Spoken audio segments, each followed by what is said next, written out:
வைரமுத்தையா எழுதுவாரு, ஐம்புலன்கள் இருக்குல்ல, இந்த ஐம்புலனுக்கு எது எது மகிழ்ச்சின்னு எழுதினார்.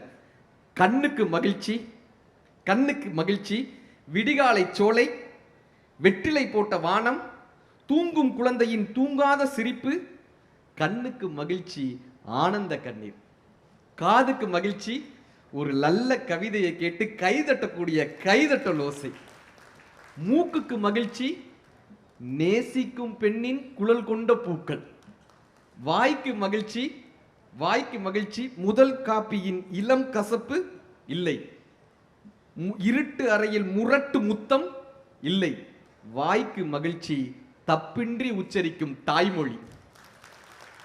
4 சொல்லிட்டாரா? உடலுக்கு மகிழ்ச்சியை சொல்லவே இல்லை. அந்த கவிதையில உடலுக்கு எது மகிழ்ச்சின்னு அவர் சொல்லல. நான் வைரமுத்தையாட்ட படிக்கிறேன், உடலுக்கு மகிழ்ச்சி எதுன்னு சொல்லல. இப்ப யாருப்பா உடலுக்கு மகிழ்ச்சின்னு சொன்னார்னா, வள்ளுவர் சொன்னாருங்க, மக்கள் மெய்த்தீண்டல் உடற்கின்பம் மற்றும் அவர் குரல் கேட்டல் இன்பம் செவிக்கின்னார். இந்த குழந்தை நம்மளை கட்டிக்கிறாங்க, வீட்டுக்கு போன உடனே அப்பான்னு ஓடி வந்து கட்டிக்கிறாங்கல்ல, அதுதான் உடம்புக்கு இருக்கிற மிகப்பெரிய ஒரு சந்தோஷமே. உலகத்துல வேற சந்தோஷமே கிடையாது யாரு.